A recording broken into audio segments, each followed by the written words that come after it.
Folks, Black Star Network is here. Hold no punches. I'm real revolutionary right now. Support this man, Black Media. He makes sure that our stories are told. Thank you for being the voice of Black America, Roland. Stay black. I love y'all. All momentum we have now, we have to keep this going. The video looks phenomenal. See, there's a difference between Black Star Network and Black-owned media and something like CNN. You can't be Black-owned media and be scared. It's time to be smart. Bring your eyeballs home. You dig?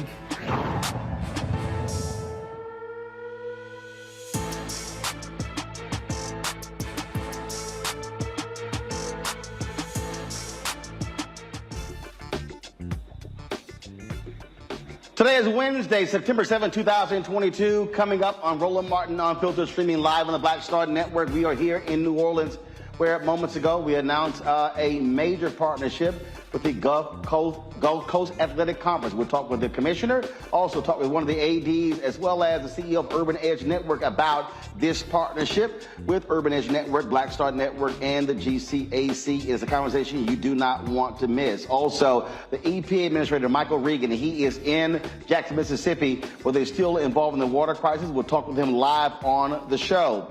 A black woman in Michigan tries to deposit a check from a casino, but the bank refuses to accept the check, then takes the check from her. We'll talk with her attorney. And a black woman in South Carolina in prison for 4 years for her involvement in protests in 2020. We'll talk with her attorney as well. And President Barack Obama and First Lady Michelle Obama returned to the White House today for the official unveiling of their portraits, which didn't happen under that idiot Donald Trump. We'll talk about that as well. Folks, lots to discuss.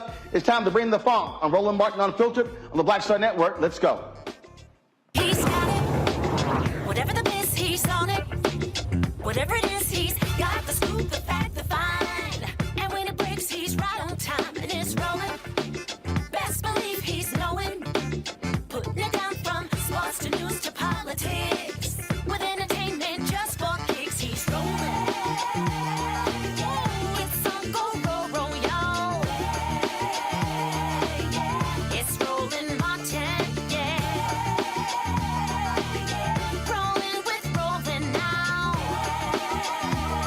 He's funk, he's fresh, he's real, the best, you know he's Roland Martin now.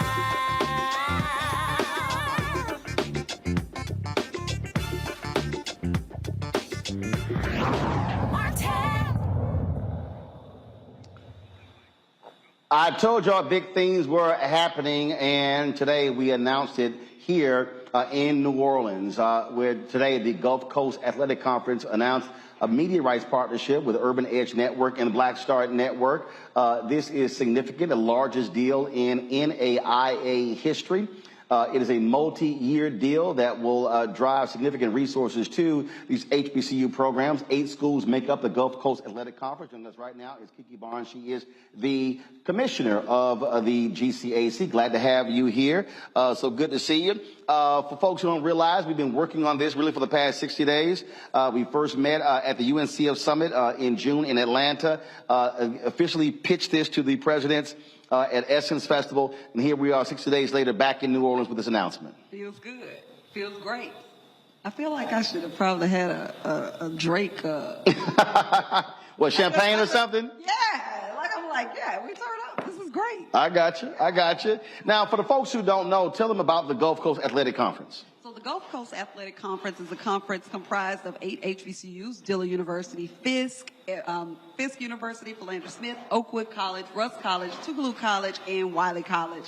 We've been in existence for 40 years. I am the first African-American female commissioner of the conference. I am the first full-time employee for the conference. So we have made some significant moves here in the last, I guess what I would say about 6 months. The Council of Presidents are really excited about our direction, and I am really excited about the fact that we are united and working as a collective. Well, that is important because the reality is, if you're talking about NAIA schools, we're not talking about, large institutions. So the reality is the ability to be able to move as a collective allows for us in terms of being able to, frankly, when selling the conference, now to sell all 8 schools, the campuses, the alumni, the cities that they're located in to achieve the kind of scale that we think we can reach. Absolutely. And I would say that our alumni, our student athletes, we are vast. We're all over. And when you think about HBCUs, a lot of our alumni are in cities like Chicago. They're in Dallas. They're in LA. We have chapters all across. So it's not just the impact within the current communities that we're situated in the Gulf Coast somewhat. Because Tennessee, Arkansas, not. But you're thinking about those who are dispersed all across the country. So we're really excited about what this will do for us, about the partnership, how we'll be able to amplify the work that our colleagues at these institutions are doing. Mm-hmm. There's great work. I spent 17 years at Dillon University as their athletic director. They're just, Edward Buckles, who just was a student while I was there. He just released his new documentary, Katrina Babies. That student was working on that project when he was at Dillon University. This has been 7 years in the making. So when you look at some of the product that you've seen come from our institutions, it just makes sense. Everyone talks about football, but there are 5 sports the GCAC has. 5 championships. Yeah, we have men's and women's basketball, volleyball, baseball, men's and women's track and field, and men's and women's cross country. Now, I will say 3 years ago, the national track and field champion came out of the Gulf Coast Athletic Conference. That was SUNO, Southern University of New Orleans. They were the national champion, not the conference, but they won the entire meet. So we've had really good programs, and we're really excited about the opportunity to showcase those on our own platform. And of course, we talk about on the own platform, Urban Edge Networks, HBCU League Pass. The conference will have a channel. Each school will have a channel as well. So the opportunity not only to show the games, but also the other aspects of university life. Absolutely. And so one of the things that's a lot of fun when you look at our conference, we're a basketball conference. That's what we do.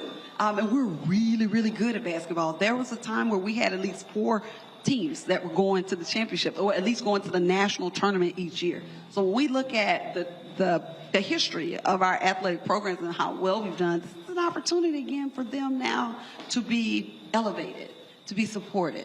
And then we've got some other things, cheer battles, dance teams. Like, there's so much. We have the first HBCU program for gymnastics with Fisk University. Mm-hmm. There's just so much. I think there's so many things. And again, that's only the sports. And then you talk about student activities, there are some other pieces, but that's just the beginning. It's just the tip of the iceberg. Well, absolutely. And so we certainly are excited to be in partnership with the conference. Look forward to some great things. And so we're ready to take off.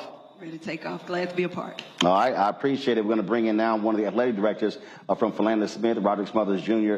Again, if you're at AD, you need the resources. So Roderick, step in. Kiki, you'll step out. Roderick, it is always good, I would think, from an AD standpoint, for you to hear about a partnership that can actually drive revenue to your school. Well, yeah, absolutely. You know, I think it's important for that revenue because our presidents stay on us about fundraising, trying to create some sort of, revenue that's creative. With us being such a small institution, we normally not have the resources. So, this is an exciting time, not only for the GCAC, but for, our member schools to be able to be creative in that space. And for all this time, you've been sort of operating as a conference, but not having a central figure as a commissioner to leading it. So having someone who's solely focused on growing the conference has to also be important, as opposed to having 8 different ADs and presidents trying to do all this stuff themselves. Yeah, absolutely. I commend Dr. Barnes for being able to manage both roles. It's no easy task by any stretch of the imagination. She was our interim commissioner, but she was also the athletic director for Dillon University. And just seeing her and seeing her vision and being able to sell that vision to the Council of Presidents as well as to us, it was a task. It was no easy task. And so I commend her, but I'm also just grateful to be able to be in that space with her to help her see it to fruition. In terms of on your campus, what is your goal to grow your athletic program? Well, number one, I think this is a start. We have not always had this kind of resource in terms of media. We've always wanted the exposure, but we just didn't quite know how to get it out there. So this is our start, and now that we have the exposure that we will need, now it's time to put that out there to the public. And by putting it out there to the public, now you will have people perhaps who will reach out and want to also partner with us in other entities. And so I think more than anything, it's important for us to build those corporate partnerships with the exposure that we have to make sure that we're able to grow. For example, we added baseball. We didn't, for the last 30 years, we have not had baseball.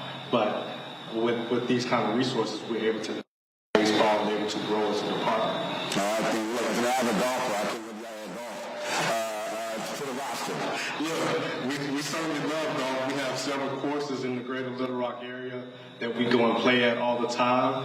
And, for me, I'm just an amateur right now, but I certainly would love to brush up those skills. All right. Well, sounds good. We certainly are excited about this, and look forward to visiting, returning to Philander Smith. I did the commencement there for your dad as the president, so look forward to going back. Yes, sir. Thanks for having me. I appreciate it. Thanks a bunch. Right now, folks, I'm going to bring up Todd Brown. He is the CEO of Urban Edge Network. We'll explain in much deeper detail really what this is all about. Todd, as I said during the news conference a little bit earlier, this thing really came together in about 75 days.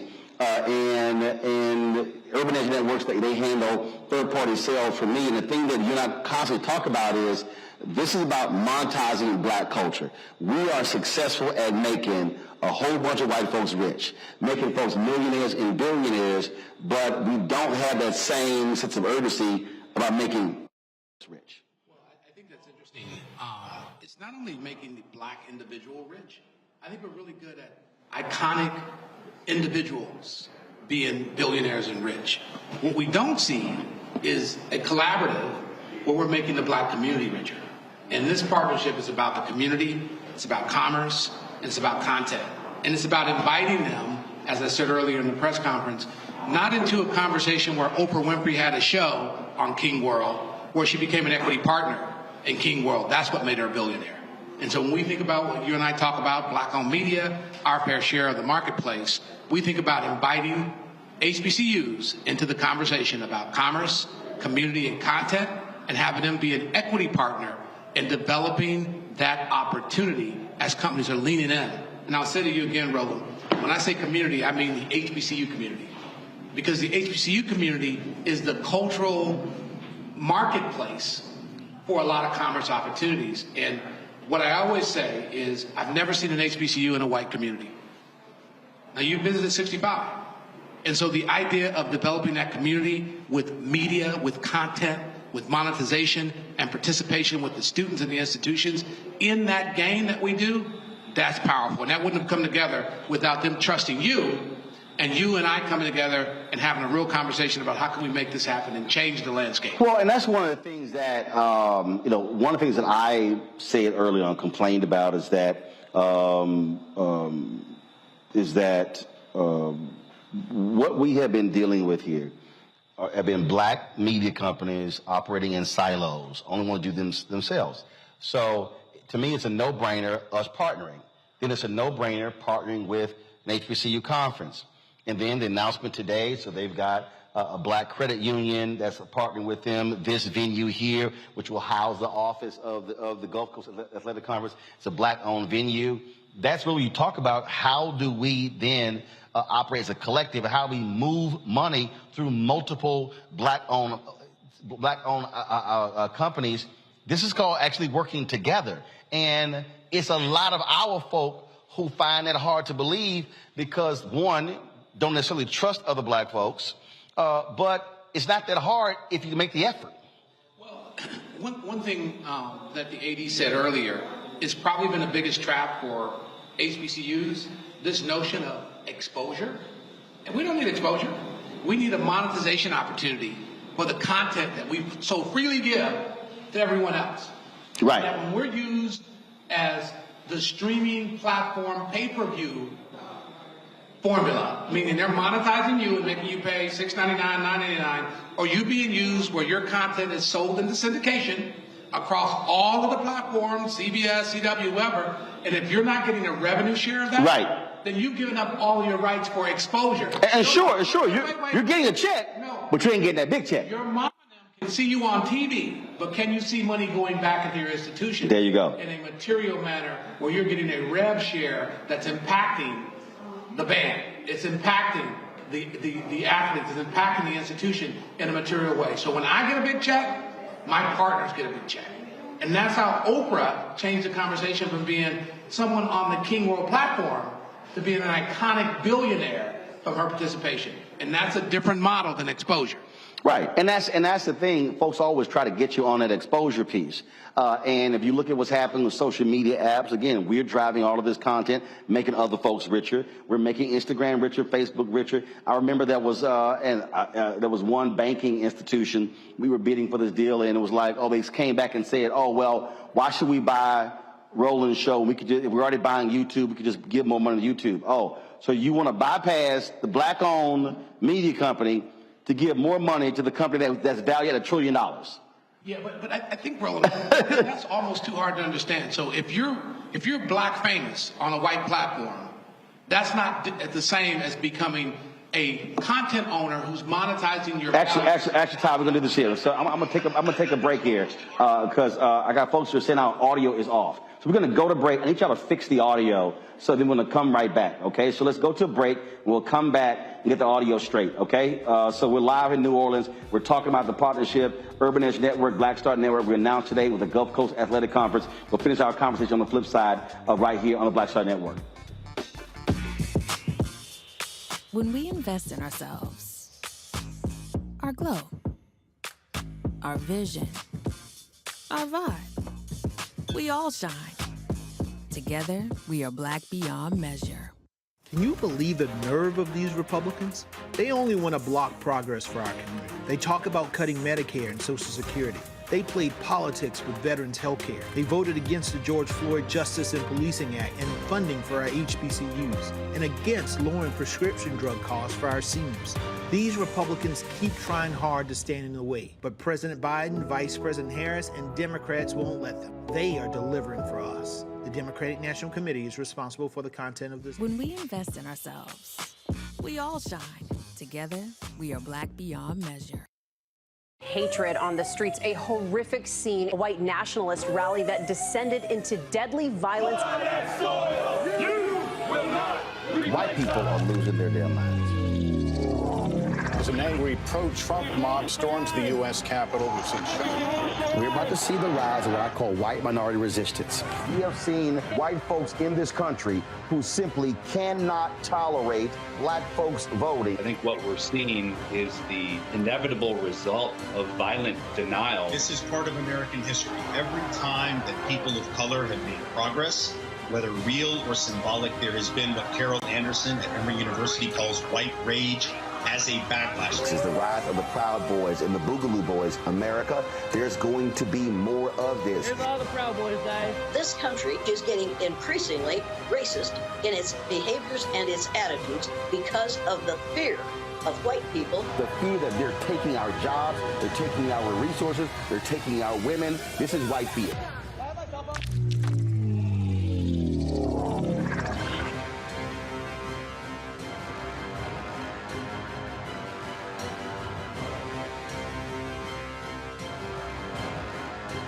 I remember being with The View when they said, we want to extend your contract. And I knew God said, it's time to move. It's time to go. And everybody was saying, Sherry, you got a great job. You're making all of this money. And I said, no, it's time. And they said, you ain't gonna be able to, you've been away from Hollywood. And I said, it's time to go. And when I didn't, that's when I realized I was about to go through this divorce and it was gonna be expensive, it was gonna be a lot. And I said, I'm gonna stay. I said, I'm gonna stay for a couple of years. So you make this money. See, go ahead. I'm gonna make this money and then I'll get out, Lord. So I'm do a compromise. I'm gonna do what you say, but I'm gonna do it on my thing. And he went, really? He went really. And you know when he went really? They said that we were heavy in contract negotiations. And they came, my manager called, she said, they're not gonna renew your contract. And I went, hey, so wait, what? So, what? Just yesterday, they was offering me more money. She said they just decided not to renew your contract. And I remember sitting in front of the mirror at The View, and I went, what happened? And it was very clear. God said, I told you it was time to go.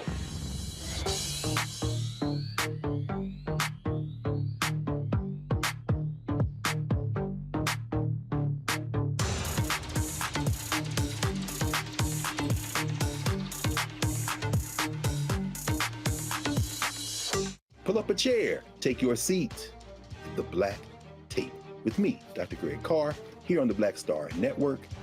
Every week, we'll take a deeper dive into the world we're living in. Join the conversation only on the Black Star Network.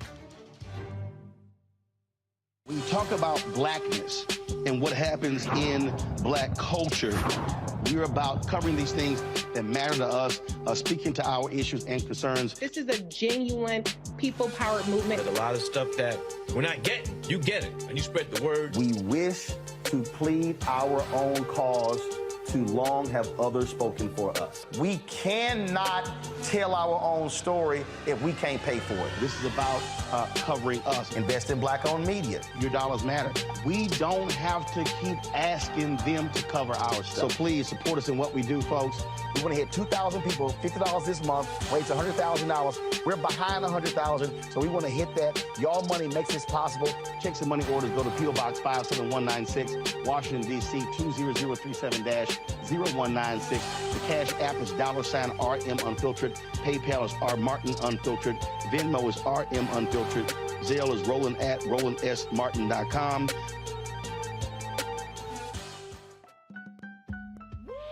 We're all impacted by the culture, whether we know it or not. From politics to music and entertainment, it's a huge part of our lives, and we're going to talk about it every day right here on The Culture with me, Faraji Muhammad, only on the Black Star Network.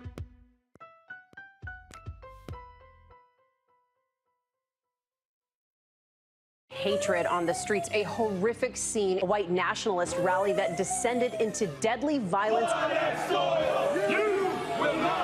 White people are losing their damn minds. As an angry pro-Trump mob storms the U.S. Capitol, we've seen shooting. We're about to see the rise of what I call white minority resistance. We have seen white folks in this country who simply cannot tolerate black folks voting. I think what we're seeing is the inevitable result of violent denial. This is part of American history. Every time that people of color have made progress, whether real or symbolic, there has been what Carol Anderson at Emory University calls white rage as a backlash. This is the rise of the Proud Boys and the Boogaloo Boys. America, there's going to be more of this. Here's all the Proud Boys, guys. This country is getting increasingly racist in its behaviors and its attitudes because of the fear of white people. The fear that they're taking our jobs, they're taking our resources, they're taking our women. This is white fear.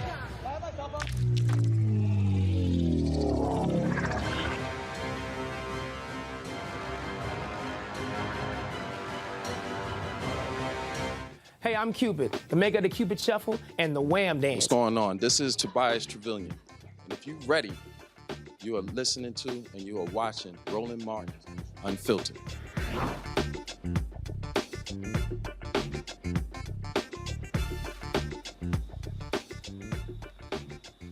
All right, folks, welcome back to New Orleans, where earlier today, Urban Edge Network, Black Star Network, announced a media rights partnership with the Gulf Coast Athletic Conference made up of 8 HBCUs. Todd Brown is the CEO of Urban Edge Network. Todd, we were talking about, again, what we're dealing with here.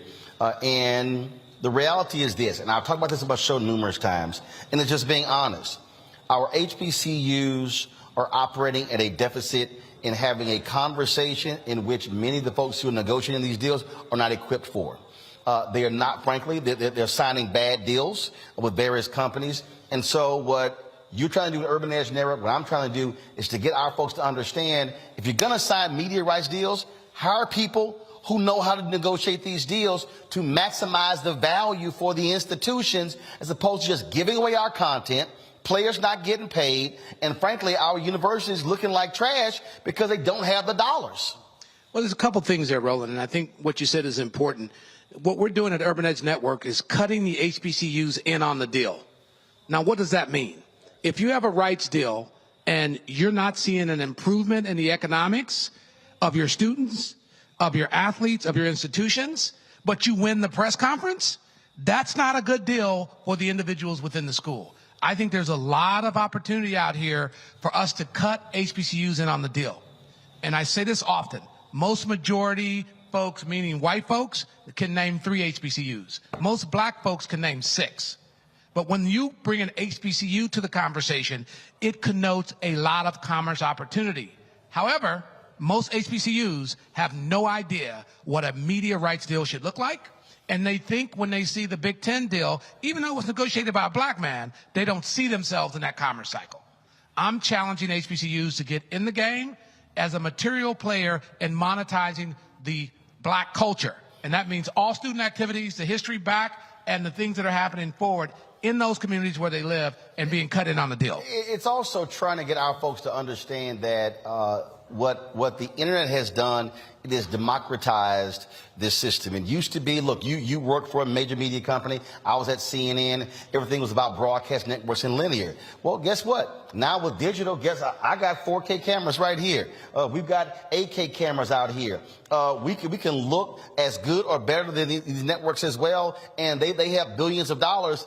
And so guess what? If you're at home, it's not a question of, oh, it's just so different if it's on ESPN Plus, or if it's on a Hulu, or if it's on Peacock, or if it's on Netflix. Guess what? I got the Black Star Network app, this HBCU League Pass app. You pull that sucker up, you're looking at content on your television, on your phone, on your iPad, and it looks just as good. So we need to also get out of this notion of white validation where we're not legitimate if we're not seen on Fox Sports app or ESPN's app. Well, you said a couple things there, and I keep saying that you say a couple things because a lot of the things you say are loaded. Okay? When you say that you're on a platform like a Netflix or a Hulu or ESPN Plus, you're paying for view.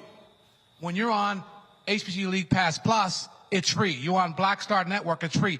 Advertising supports those video on demand live streams. And what's different about that is the advertising community has hundreds of billions of dollars annually that black-owned media companies are now in the game.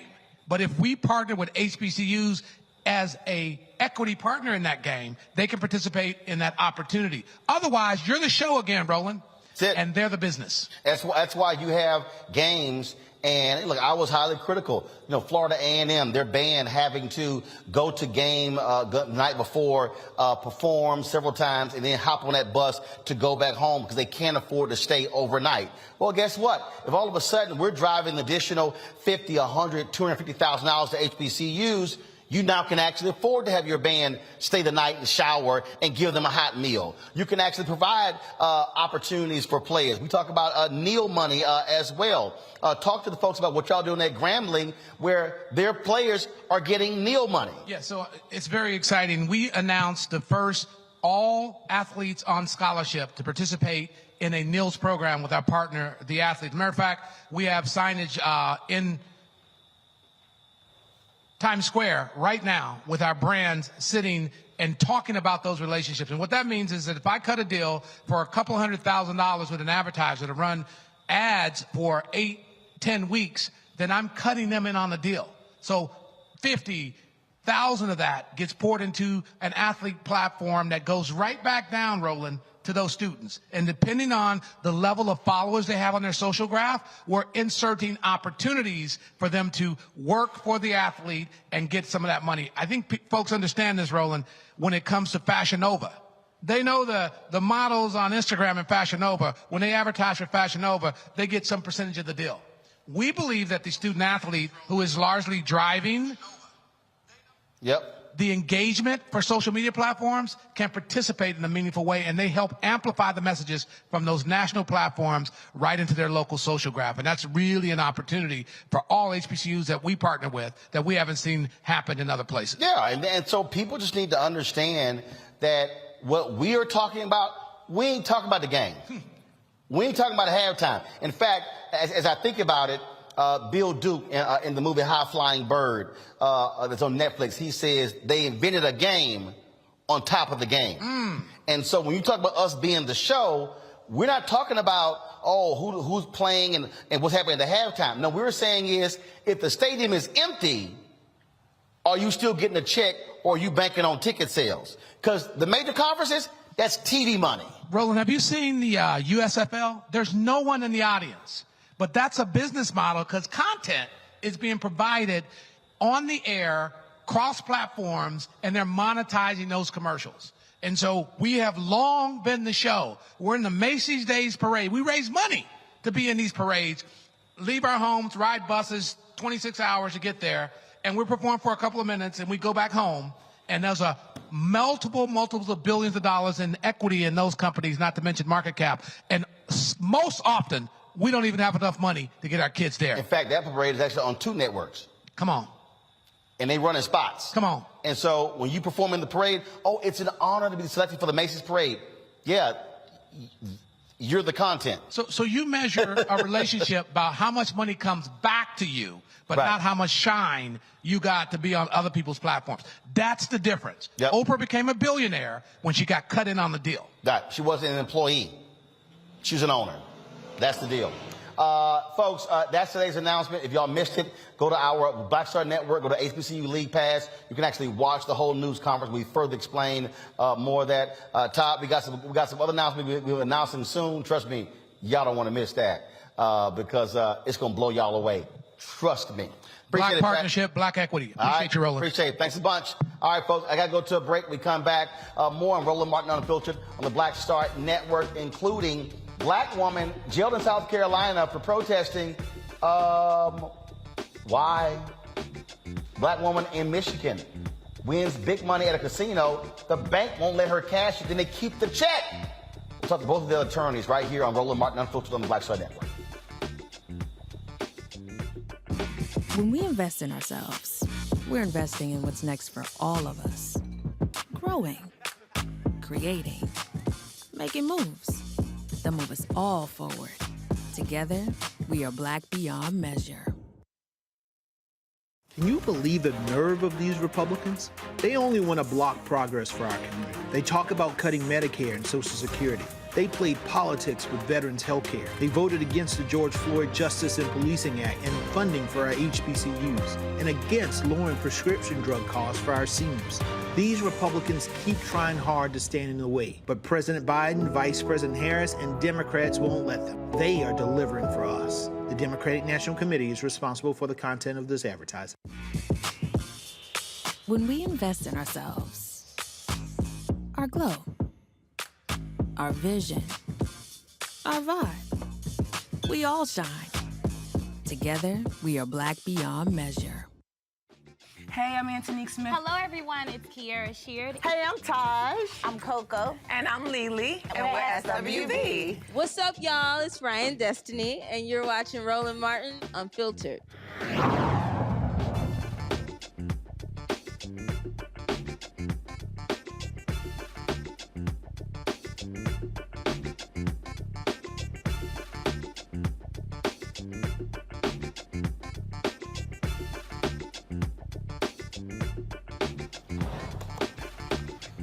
All right, folks, welcome back to Roland Martin Unfiltered. Bringing in my panelists for today, Dr. Larry J. Walker, Assistant Professor, University of Central Florida, Dr. Avis Jones, DeWeaver, Political Analyst. Glad to have both of you on today's show. Larry, I'll start with you. The thing here, what we're laying out here, we're talking about black economics. We're talking about black economic social justice. And it is the time for people to understand, as Todd said, enough of us being the show. There's a business part of show business. And too often, African Americans, we only focus on the show and not the business part. Yeah. So first of all, Roland, congratulations on the new partnership. Excited about it. I'm a proud HBCU alum and obviously do a lot of work on HBCUs. But you highlighted, it was really interesting listening to a conversation about monetizing, in terms of what HBCUs produce and making sure HBCUs are at the table.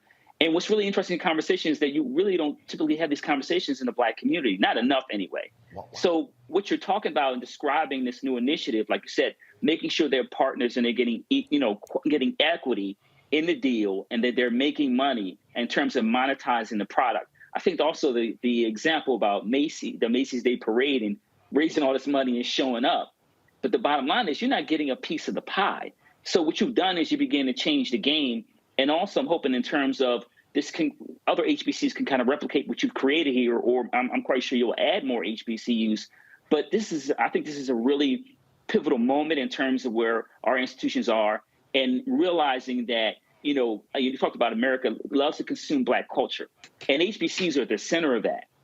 And we know since VP Harris was elected and is a Howard alum that, people outside the black community find out about HBCUs. But it's time that our institutions, small, medium, and large size, have the opportunity to be partners at the table, like your partnership, build wealth, and also in terms of educating students about initiatives like this and how to build black wealth, and also, like say, share the pie in the community and continue to do the good things and make sure students have access to resources. But the thing, Avis, that I have been warning people and the same for the longest is that utilize black expertise. Unfortunately, when we talk about a lot of these media rights deals, a lot of HBCUs have gotten screwed because they've had folks negotiating these deals who, frankly, didn't know what the hell they were doing. And there are too many university presidents and university board of trustees who don't know what the hell they're doing. And I'm like, there's black talent out here who knows how to negotiate high-level deals. Bring them in to do it. Absolutely. I mean, I think oftentimes, unfortunately, sometimes we're just overexcited and too excited to be invited to the damn party, and we're not paying attention to the damn details. And in the interim, what happens is, as you've alluded to, we end up getting used. Our talents end up making bank for everybody else but us. And so I am so glad that you are showing by example, that not only is this talent out here, but we have the gravitas to put together our own deals. We have the gravitas to put together our own business entities in which we can make sure that it's a win-win for everybody. You know, it's time that we get paid for our genius instead of being the conduit to pay on the backs of our genius. Well, that is certainly the case, and so we will be letting folks know more about this as we unveil it. But again, if y'all missed the opportunity of watch that news conference here in New Orleans, just go to our Black Star Network app, or go to our YouTube channel, go to the HBCU League Pass app. You can actually see the rebroadcast of that conversation. Our next story, folks, comes out of South Carolina, where a pregnant black woman is serving 4 years in prison for her behavior during a May 2020 racial justice protest. Now, Brittany Martin was convicted of breaching the peace, quote, in a high and aggravated manner for her words. Next week, civil rights attorney Bakari Shells will request a sentencing reconsideration for Martin. Her attorney, Sybil Rosado, is joining me now from Columbia, South Carolina. I'm confused here, Sybil. Well, good evening. How the hell is she in prison for 4 years for her words? Good evening. So am I. I am very confused. I thought I lived in America, but apparently we have a different activity going on here. We saw Miss Martin get convicted of breach of the peace, high and aggravated, which usually is reserved for someone who has actually committed some kind of violence, who has caused the death of someone. The last case, one of the more prominent cases, the person killed someone outside the stadium and caused thousands of people a 4-hour delay. They were charged with breach of peace, high and aggravated. Miss Martin did exactly what you see there. That is the worst thing she did. She hurt no one. She had no weapons. She pressed her chest tightly up against the bulletproof vest that the officers were wearing. The prosecution said she harassed them and made them have to get a curfew, and that was one of the reasons they had elevated the charge. But the issue is there was a curfew because the entire world was on fire in 2020. Brittany Martin was simply one of the people who was protesting and concerned about racial justice. And unfortunately, the First Amendment don't apply here. Now, was she the only person charged this way and sent to prison? She is the person who has one of the highest charges. Some people were charged.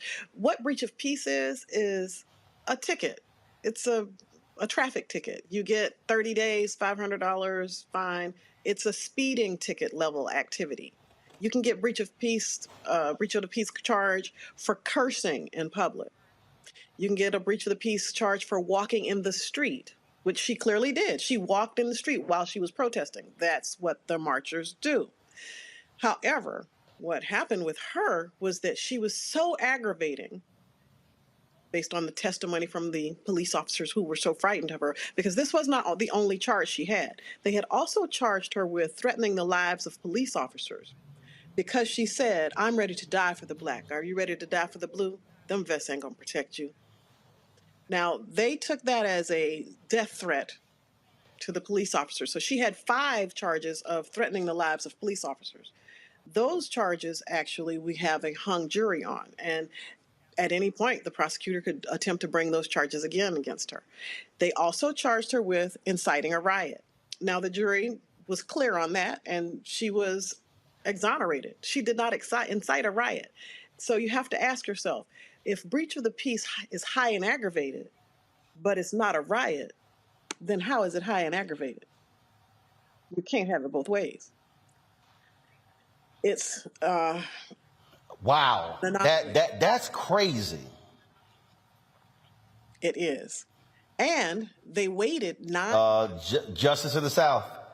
Justice in the South. They waited 9 months after her initial arrest. So they pulled her over initially for failure to stop from a blue light because she drove a few extra feet to get to the police station instead of stopping in the dark, as many of us probably would want to not do. So they gave her a blue light ticket and arrested her.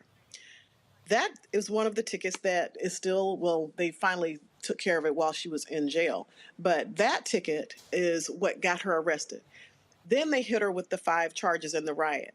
9 months later, they brought the breach of the peace charge to the grand jury. And she only learned about it when we were approaching trial. They had sent the paperwork, but they sent one sheet of paper with that information on it that was not very clear. When you look at the paperwork, you see that that was a tacked on charge afterwards. It was an afterthought. So if they were so terrified when it happened, why wouldn't they have charged her then? Why would it take 9 months to become terrified? Questions from our panel. Ava's your first. Oh my goodness. I don't even know where to start with this one because it's so outrageous. I mean, I'll just start, I guess, by just saying that if you are that scared, if you're that much of a coward, that words reduces you to this level of cowardice, you do not need to be a police officer, number one.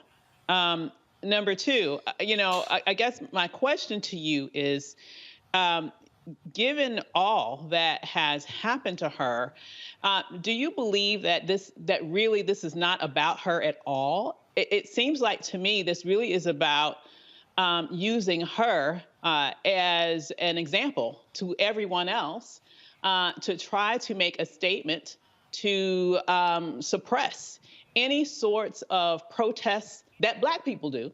I noticed that people can apparently go all throughout the damn, halls of Congress and they leave alive and nothing happens to them. But, do you think that really the issue is bigger than her? And if so, it's what really can we do not only to help her at this point, but to save the rights of people who want to protest injustice?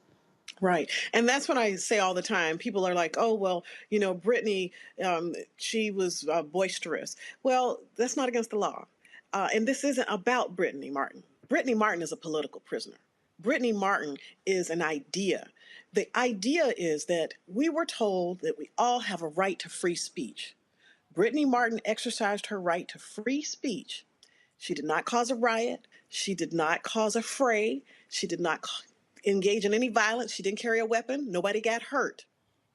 But she went to jail for 4 years because she spoke. That is absolutely a political act and a message to all of the people who might be interested in protesting ever. And that's why I keep telling people this is bigger than just Miss Martin. Because if you decide you want to protest abortion rights, abortion, pro-choice, etc., you go out and you protest.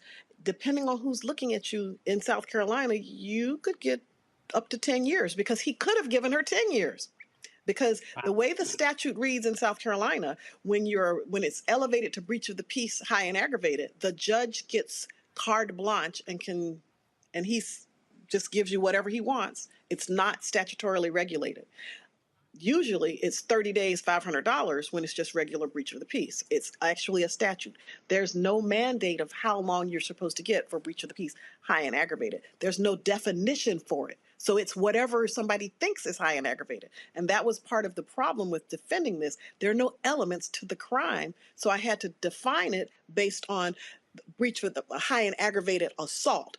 And that is what I tried to show the jury, that when you have a high and aggravated assault, somebody has been hurt, some weapon has been used, but they would not let me discuss that because we were talking about breach of the peace.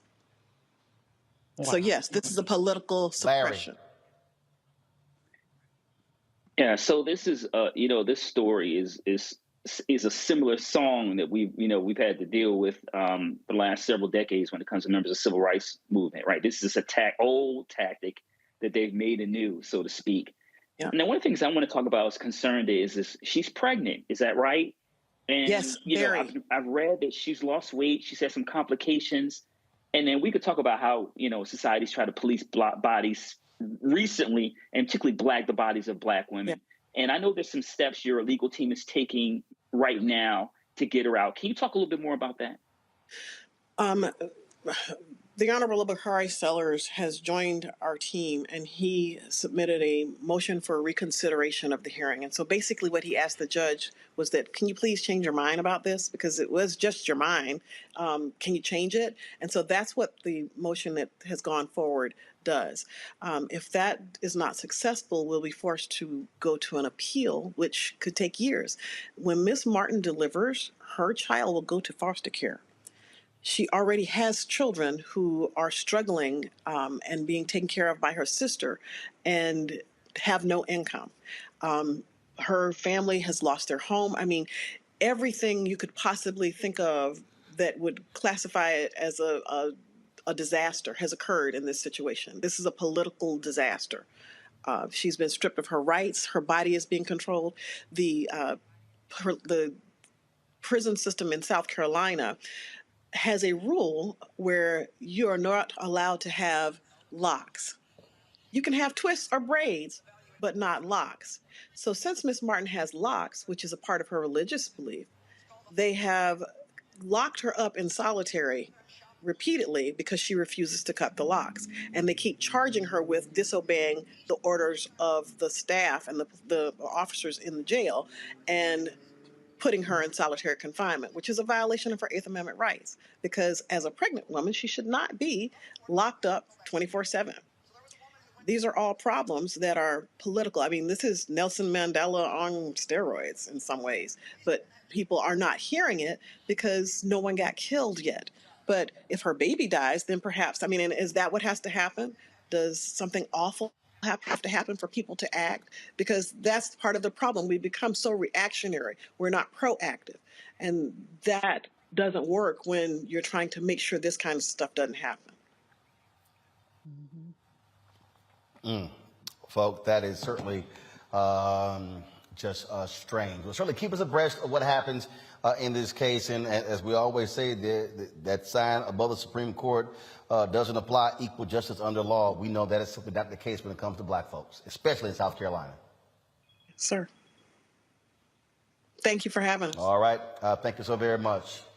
All right, folks, got to go to a break in the second hour of Roland Martin Unfiltered on Black Star Network. We're going to talk to Michael Regan, the head of the EPA. He is in Jackson, Mississippi, where they continue to have their water crisis. We'll also talk with the attorney of a black woman who won several $1,000s at a casino, took the check to a bank. The bank not only refused to deposit her money, they took her check from her.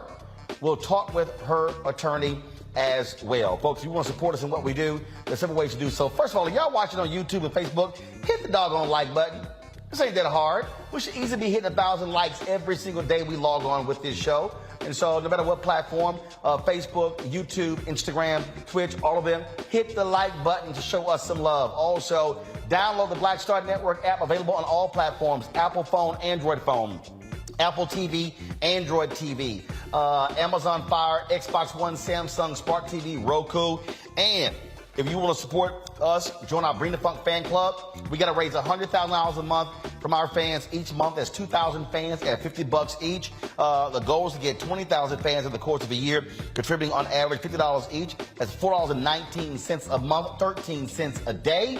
And so you can do so. Check some money orders at P.O. Box 57196, Washington, D.C. 20037-0196. PayPal is R. Martin Unfiltered. Venmo, Cash App is RM Unfiltered. Venmo is RM Unfiltered. And Zelle is Roland@RolandSMartin.com. Roland@RolandMartinUnfiltered.com. Let's see here real quick. I'm just going to read off some of the folks who have contributed to us.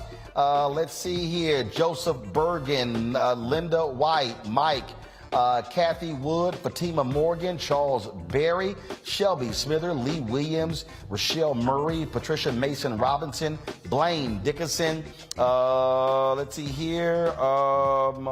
Bobby Ryan, Michael Chapman, Carolyn Thomas, Clarice Boswell, Bonnie, TTW, Eugene Gillen, Farrah Jones, Corey Jackson, Jeffrey Carter, and Peggy Porter, Daisy Mack, Valerie Reyes, Jacqueline Lassonde, Stanley Dent, Herbert and Ruby Lindsay, Henry Carter, Kenneth Theron Lane, and Joy Jenkins, Linda Whitener, Robin Brown, Dawn Adams, and Mike as well. All right, folks, that's it.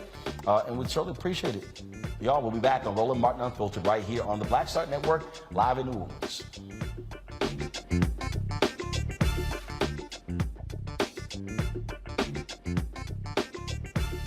When we invest in ourselves, we all shine. Together, we are black beyond measure. I remember being with The View when they said, we want to extend your contract. And I knew God said, it's time to move. It's time to go. And everybody was saying, Sherry, you got a great job. You're making all of this money. And I said, no, it's time. And they said, you ain't gonna be able to, you've been away from Hollywood. And I said, it's time to go. And when I didn't, that's when I realized I was about to go through this divorce and it was gonna be expensive, it was gonna be a lot. And I said, I'm gonna stay. I said, I'm gonna stay for a couple of years. So you make this money. See, go ahead. I'm gonna make this money and then I'll get out, Lord. So I'm do a compromise. I'm gonna do what you say, but I'm gonna do it on my thing. And he went, really? He went really. And you know when he went really? They said that we were heavy in contract negotiations. And they came, my manager called, she said, they're not gonna renew your contract. And I went, hey, so wait, what? So, what? Just yesterday, they was offering me more money. She said they just decided not to renew your contract. And I remember sitting in front of the mirror at The View, and I went, what happened? And it was very clear. God said, I told you it was time to go.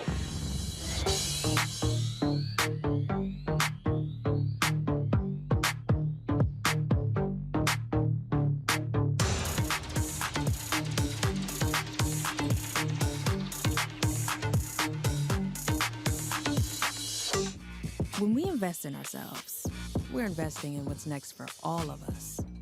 Growing, creating, making moves that move us all forward. Together, we are black beyond measure. Don't you think it's time to get wealthy? I'm Deborah Owens, America's Wealth Coach, and my new show on the Black Star Network focuses on the things your financial advisor or bank isn't telling you. So watch Get Wealthy on the Black Star Network.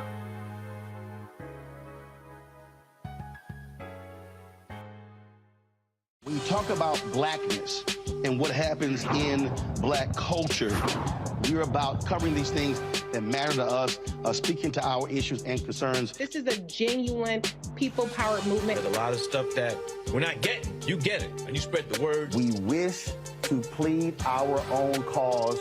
Too long have others spoken for us. We cannot tell our own story if we can't pay for it. This is about covering us. Invest in black-owned media. Your dollars matter. We don't have to keep asking them to cover our stuff. So please support us in what we do, folks.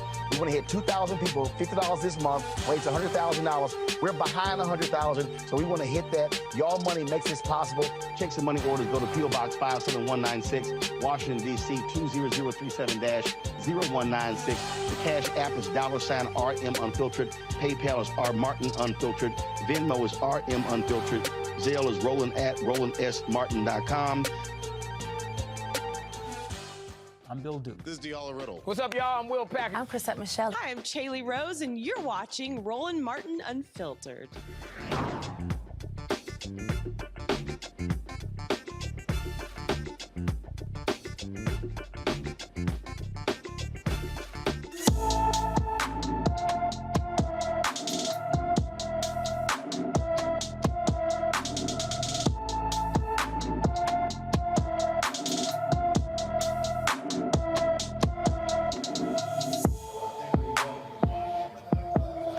A $3,000 reward is being offered for any information about Crystal Chanel Anderson, who disappeared August 20th from her Wagner, South Carolina home. The 30-year-old is 5 feet 1 inches tall, weighs 120 pounds, with black hair and green eyes. Her family says Crystal and her boyfriend were arguing outside her home.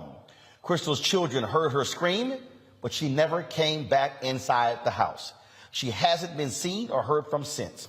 Anyone with information should call the Aiken, South Carolina County Sheriff's Office at 803-642-1761, 803-642-1761. Man, that's really a sad, sad story there, folks.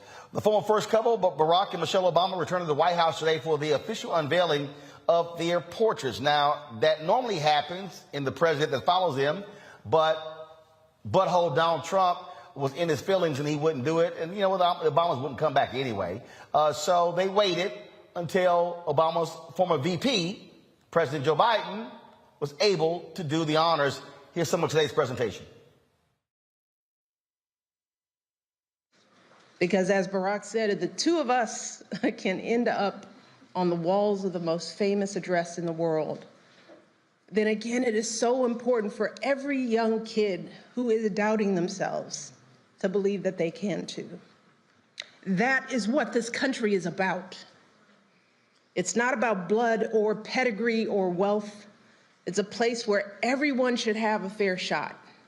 Whether you're a kid taking 2 buses and a train just to get to school, or a single mother who's working 2 jobs to put some food on the table, or an immigrant just arriving, getting your first apartment, forging a future for yourself in a place you dreamed of. That's why for me, this day isn't about me or Barack. It's not even about these beautiful paintings.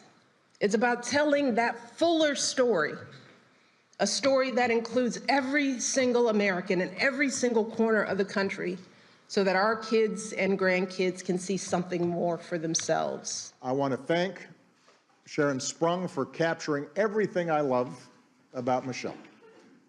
Her grace, her intelligence, and the fact that she's fine.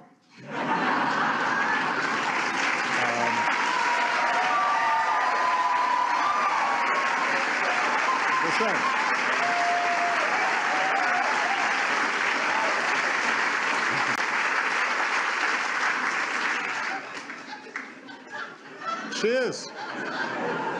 Her portrait is stunning.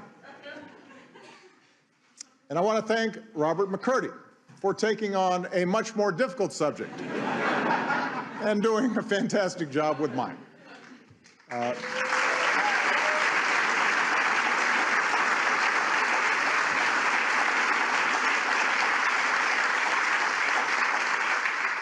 Robert is known for his paintings of public figures. Toni Morrison, the Dalai Lama, Nelson Mandela, Muhammad Ali. But what I love about Robert's work is that he paints people exactly the way they are, for better or worse.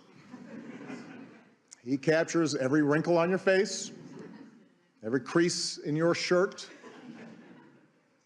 You'll note that he refused to hide any of my gray hairs, refused my request to make my ears smaller.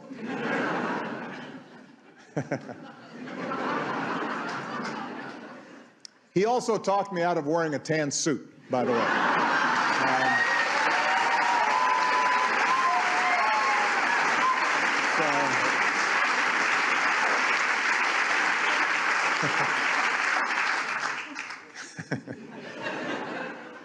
His work is so precise that at first glance it looks like a photograph.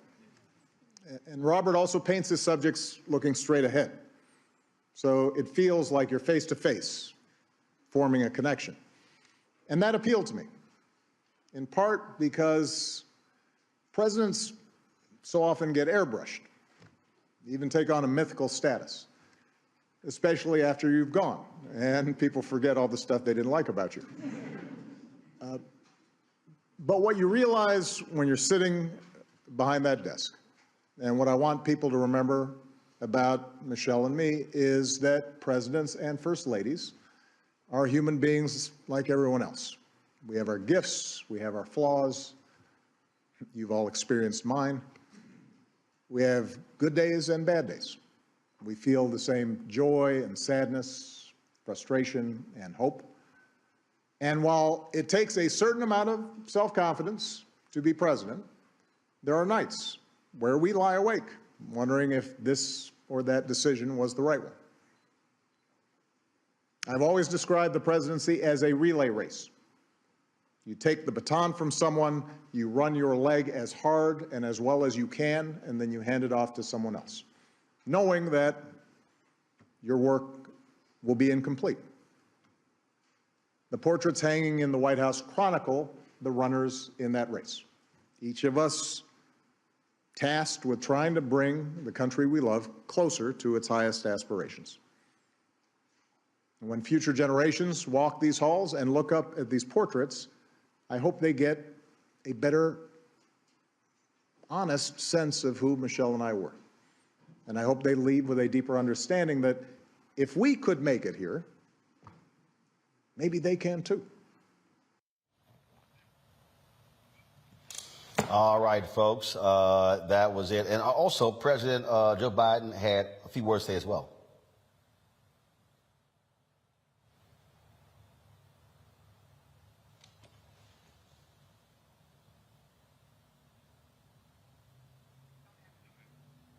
Okay, we should have Joe Biden.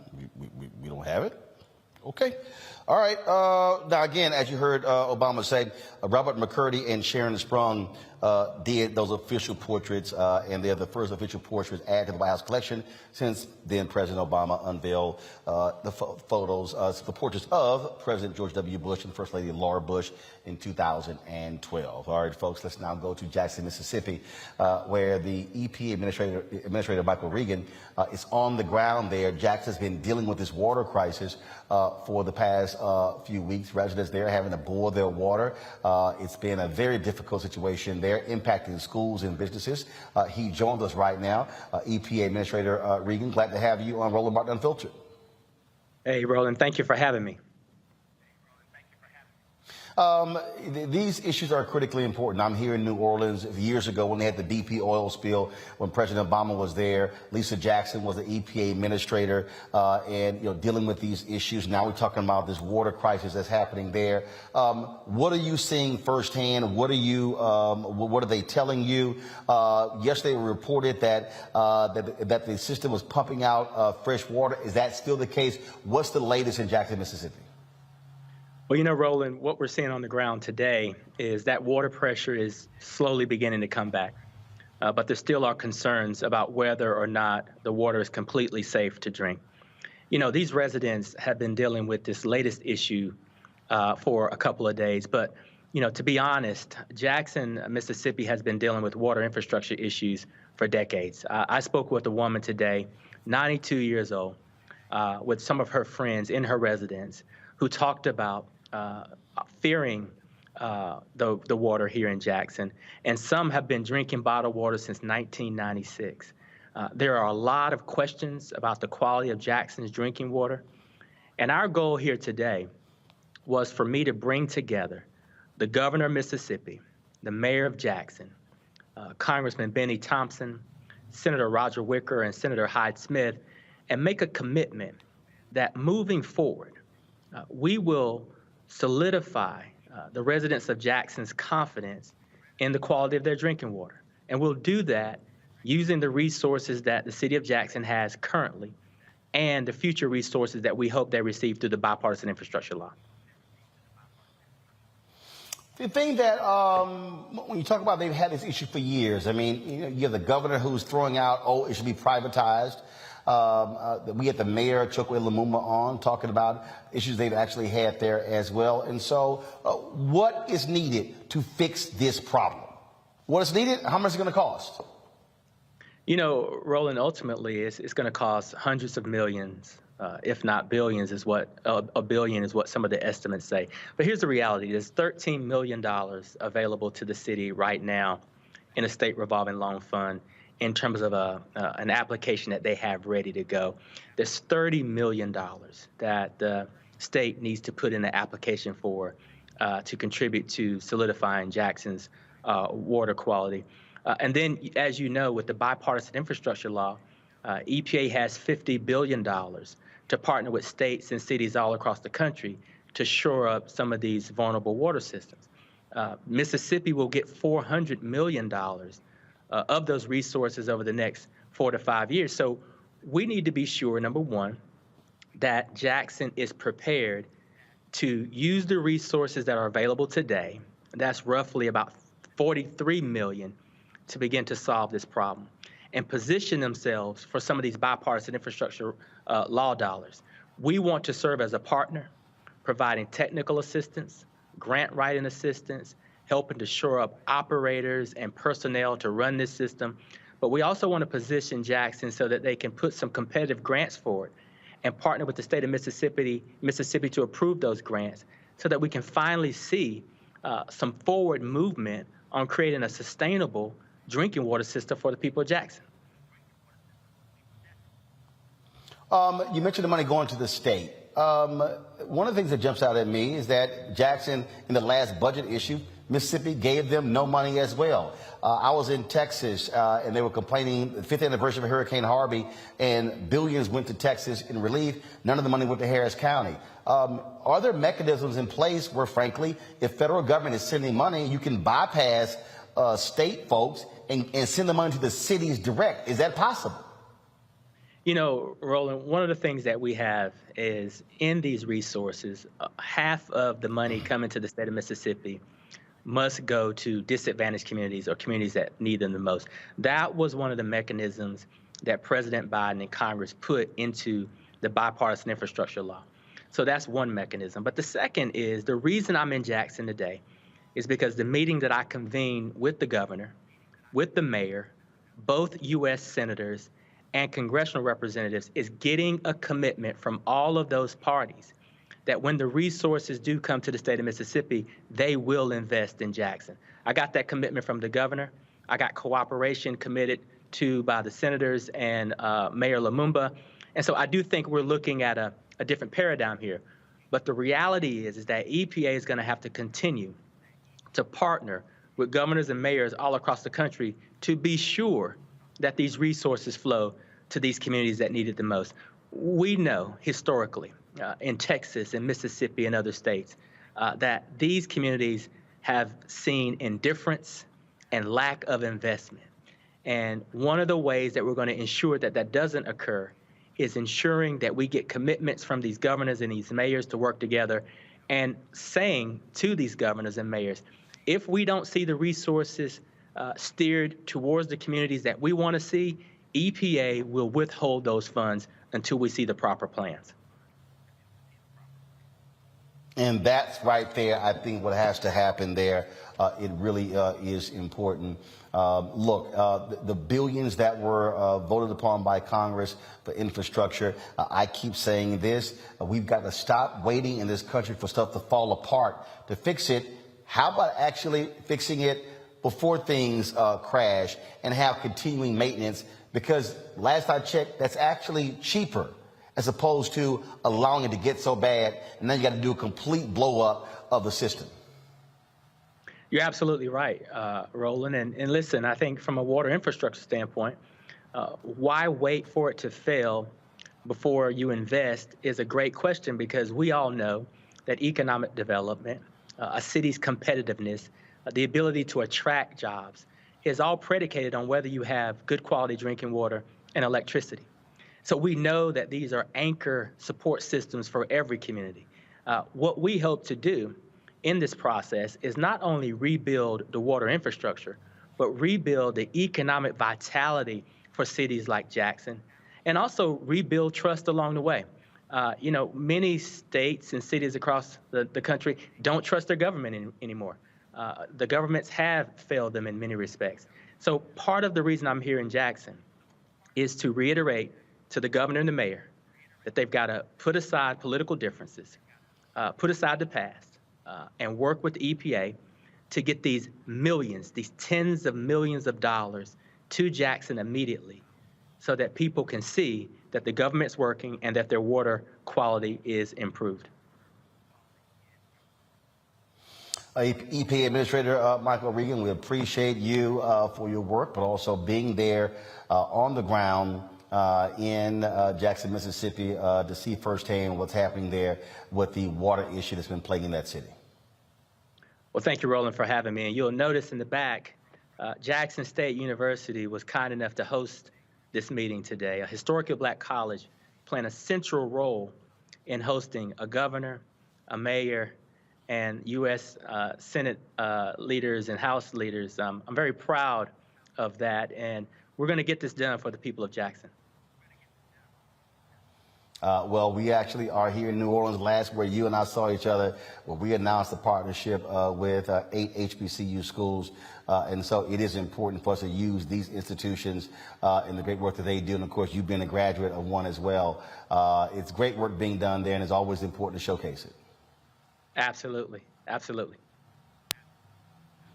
All right. Well, appreciate it. Thanks a lot. Thank you. All right, I'm going to bring my panel, Larry Walker, Avis Jones DeWeaver, and also Jason Nichols, University of Maryland, College Park. Glad to have all three of you here. So let me first, I'm going to deal with Jackson first, and then we're going to talk about the Obama portrait for a bit there. And what you heard him say there, Jason, I thought was so important. All right, Mississippi, y'all want to keep playing games? We're going to withhold the federal money. That's what you have to do to these red states who keep screwing these cities, saying, no, we're not going to send you the money and you send it elsewhere. If it's not going to where the need is, you're not going to get the money. No, I absolutely agree. I wish we saw more of Michael Regan generally. I think he needs to be a voice that's out there in general. And I definitely think that that's a good thing. My only issue is I heard Chokwe Lumumba basically say that it's going to take $2 billion, and he said $400 million. So I'm wondering where the rest of that money is going to come from, and if the state is going to withhold it. As we saw, they actually had, I think it was, they'd asked for $47 million after their first water crisis in 2021, and the state gave them $3 million. So even with the $400 million, and there are so many infrastructure projects that need to go on in the state of Mississippi, particularly in the Delta, where, they've always had water issues and sewage issues that need to be addressed. My question is, how much is actually going to get of that $400 million? Is it all going to go to Jackson? And then you got the fact that this is a $1 billion infrastructure project. So I'm wondering, is Tate Reeves going to still withhold resources from, the citizens of Jackson, who, as we know, are 80% Black and mostly Democratic? So I'm still a little worried, even though he gave a little bit of an assurance that they have a mechanism in order to get some of the money to Jackson. But I wonder if it's enough, and it's enough to really fix this problem. Well, one of the things that jumps out here, Avis, is that here you have Mississippi, the state, screwing over Jackson. Who sends the most money to Mississippi, to the state, in sales taxes? Jackson. Jackson. And so here you got, this is a perfect example of red state Republicans screwing over a majority Black city and then saying, oh, well, y'all can't handle y'all business. Well, how about you stop screwing us over? That would be a nice start. But, honestly, that's how they do business and political business in Mississippi. And it's been that way since, I don't know, forever. But it is wonderful to see at least some movement, a little bit of movement in the right direction in terms of the pressure being asserted with regards to having strings attached to this money. The bottom line is that left to their own devices, the Republican infrastructure in Mississippi will continue to do what it's always done, which is divest instead of invest in the Black community in their state, which has led to a situation in which literally people's lives are in danger when we're talking about not having access to water, right? Clean water. And unfortunately, this is not an anomaly. We're seeing cities all across the nation. It's not just Jackson. It's not just Flint. It's cities all across the nation that tend to be majority Black cities that seem to have these huge ongoing infrastructure problems. As much as needs to be invested into Mississippi, and it definitely needs to be invested there, the biggest challenge is that this is a nationwide problem, and we as a nation need to commit to the funds that are necessary to make sure that everyone has access to this basic source that we need in life, and that is clean water. Larry. Yeah, Roland. So this is, it's important that my colleague just talked about the communities that traditionally encounter these problems. And it's environmental racism. Let's just call it what it is. And it took decades to get to this situation in Jackson. And my colleague highlighted other Black jurisdictions throughout the United States. I commend the Biden administration for sending the commissioner down there to, get all the parties together and have an honest conversation about if we don't start utilizing the money, they don't start utilizing the money the way it should be used, particularly for these Black communities in Jackson and other places, other cities, jurisdictions in Mississippi, then we're going to cut off some of this funding. So that's great, but it's important, like Roland, what you do in terms of your show, that people who watch this understand it's going to take a long time to reverse decades of neglect. It's not just going to happen during the Biden administration, even if he gets a second term. It is going to take years to address this issue to prevent flooding in states and we talk about Black communities in Mississippi, whether they talk about Texas, Louisiana, and these other Black jurisdictions throughout the United States. It's going to take time. The other thing, Roland, I want to highlight is the commissioner talked about a really important point, and it's something we did when I worked on the Hill, is that when you work on these large bills, you try to put language in there to ensure that underserved, marginalized communities, aka Black and Brown communities, are getting the necessary funding necessary. So I was really pleased to hear that mechanism had been put in place. And you're right, Roland, it allows them to pressure the state and local government to say, this is how the funds should be utilized for these communities that historically have had to deal with environmental racism. And what I also our people to understand is we have to use our collective power. And I dare say Jackson, Mississippi, when the legislature is meeting, mobilize and organize and drop 20, 30,000 protesters on that state capitol and say, it's time for y'all to show Jackson, Mississippi the money and not have $1 billion surplus and you completely provide no money to Jackson. Got to go to a break. We come back. We'll talk about the case of a Black woman out of Michigan. Wins thousands of dollars at a casino. The bank not only refused to cash her check, took the check from her. We'll talk with her attorney next on Roland Martin Unfiltered right here on the Black Star Network, YouTube, Facebook, Instagram, Twitch, whatever y'all watching. Hit that like button, all right, on all platforms. Download the Black Star Network app, Apple phone, Android phone, Apple TV, Android TV, Roku, Amazon Fire TV, Xbox One, Samsung Smart TV, and of course, please join our Bring the Funk fan club. Your dollars make it possible for us to do what we do. Checks and money orders go to P.O. Box 57196, Washington, D.C., 20037-0196. Cash App, $RM Unfiltered. PayPal is R Martin Unfiltered. Venmo is RM Unfiltered. Zelle is Roland@RolandSMartin.com. Roland@RolandMartinUnfiltered.com. We'll be right back.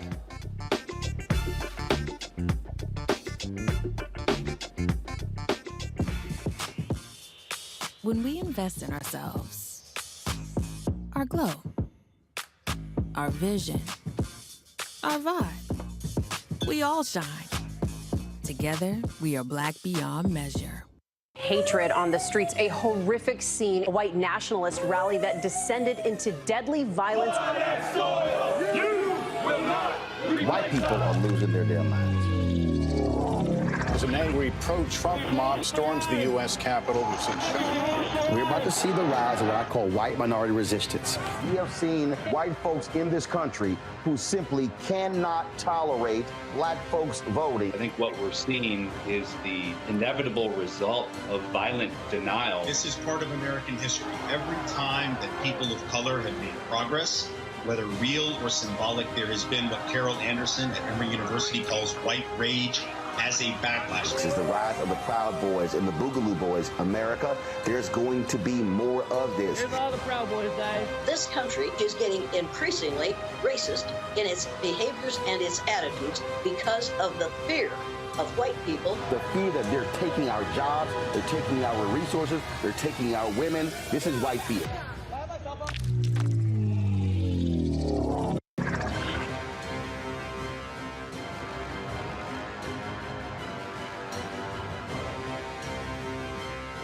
When we invest in ourselves, we all shine. Together, we are Black beyond measure. This is Judge Mathis. What's going on, everybody? It's your boy, Mac Wiles, and you are watching Roland Martin Unfiltered.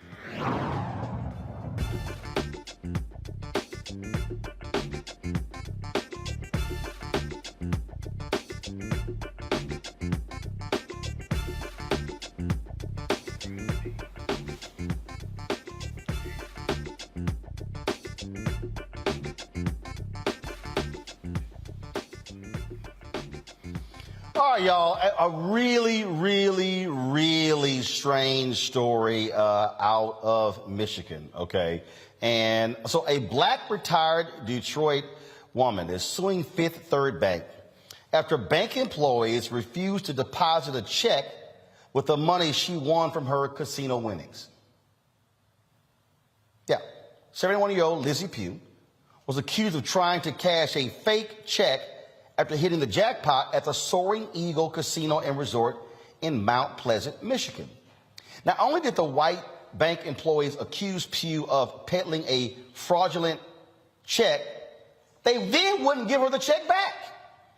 Pugh said it was all because she is black. Her attorney, Deborah Gordon, believes that as well. She joins us from Detroit. Deborah, glad to have you on Roland Martin Unfiltered. This is nuts. First of all, what did the check look like? It's not like she walked in with a big placard that you normally see for photo op checks. Okay, Lizzie Pugh had gone to a well-known casino in the Detroit metro, actually a little bit north Michigan area. It's called Soaring Eagle. There's ads all the time around here. We're all very familiar with it. She just hit the slots. She, was extremely excited and happy. She went to a bank in a suburb of Michigan called Livonia, and the treatment was not good from the moment she walked in the door. The check was very legit. There was no reason to think it was fraudulent, but the immediate reaction from the bank staff was, you have a fraudulent check. And then, as you said, Roland, they literally took the check out of her hand. Now, Lizzie grew up in Alabama. She was probably born, or she's 71, so she was probably born, in the very early 50s, 51 or so. And she went through a lot down there. And she came to Detroit. She was a school teacher. School teacher. She worked for the Detroit Public Schools for 34 years. Great track record. Very active in her church, a deacon. Really just a great person. And her really happy moment, her celebratory trip to the casino just went down in flames. And it was totally needless. And it's just another incident of banking while black.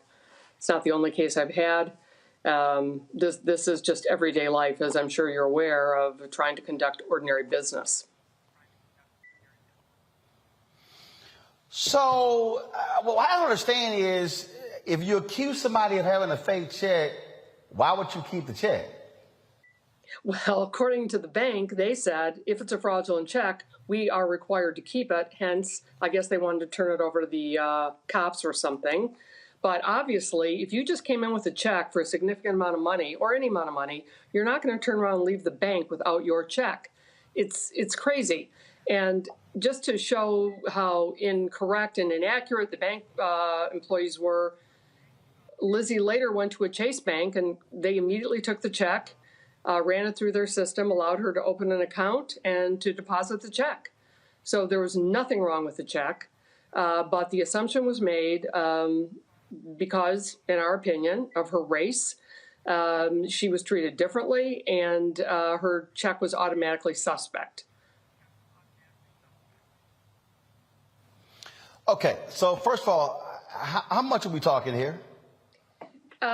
She won $20,000. She had them take taxes out of her check, which people often do at the casino.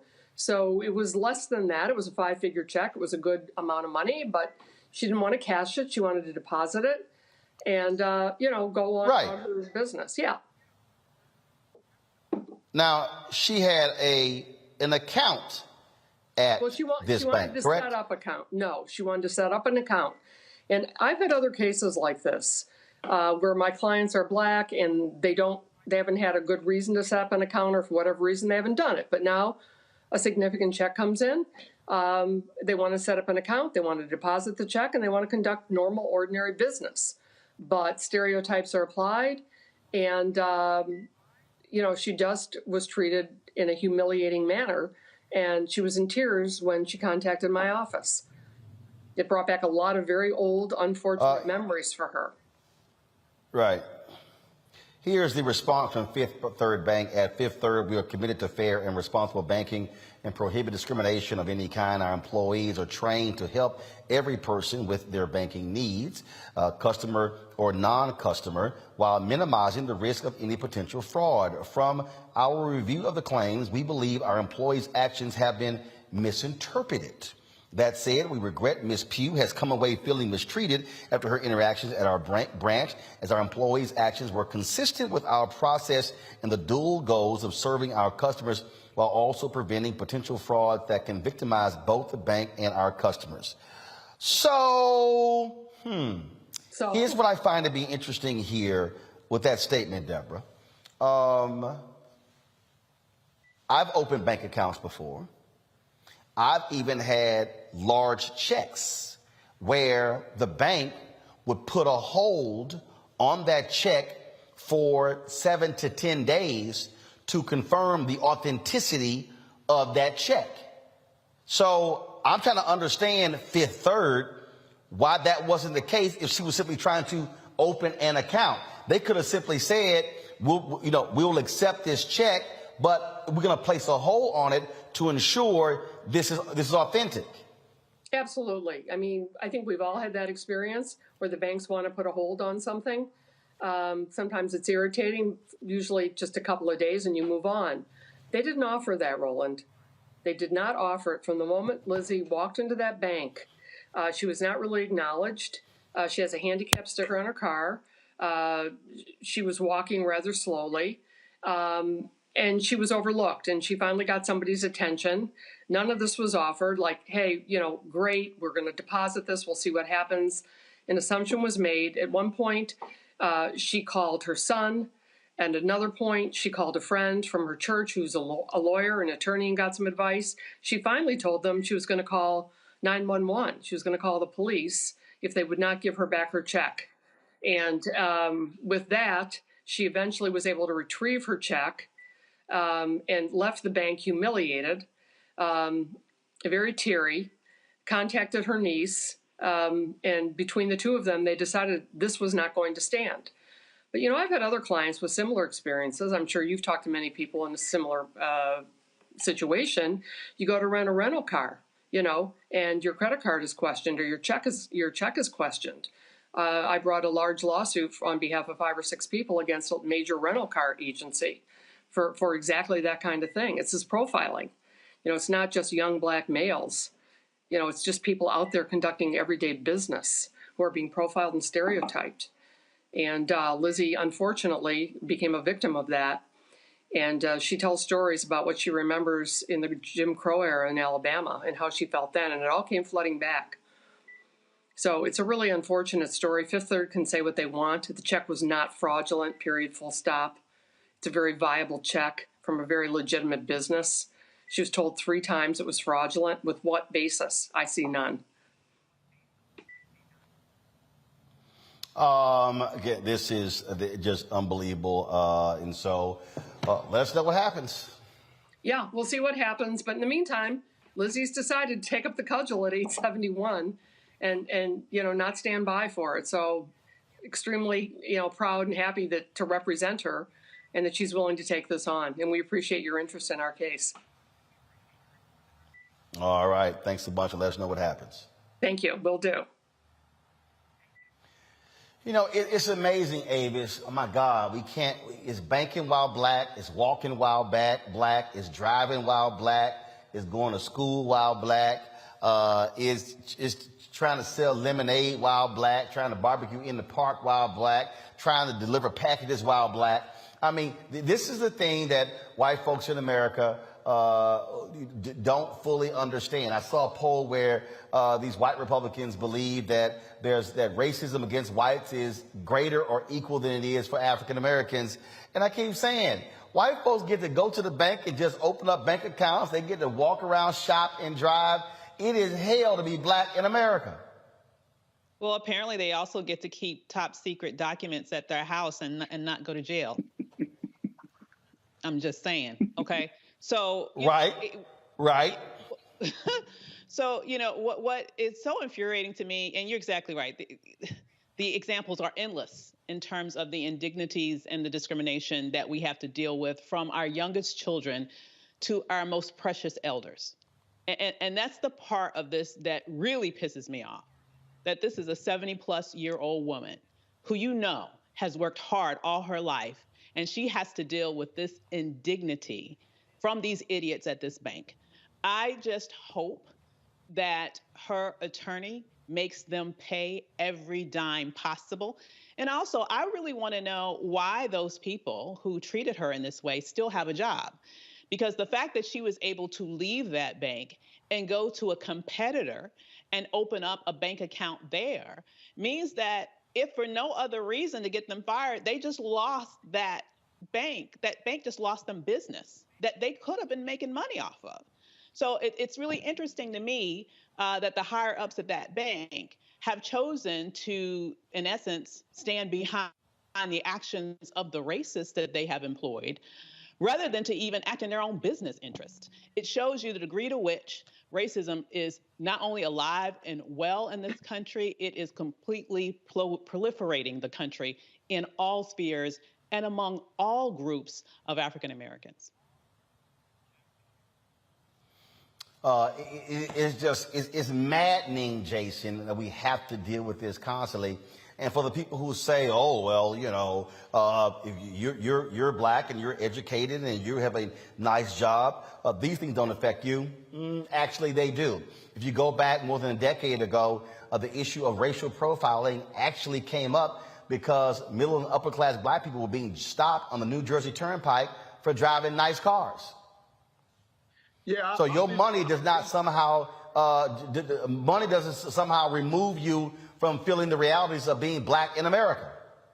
Yeah, no, I'll raise you and talk about healthcare discrimination, where they've actually proven that black people, regardless of income or insurance status, receive worse healthcare. And so I think we've seen that, even people who make good money and have education, sometimes that will not save you from blackness. Now, I looked up the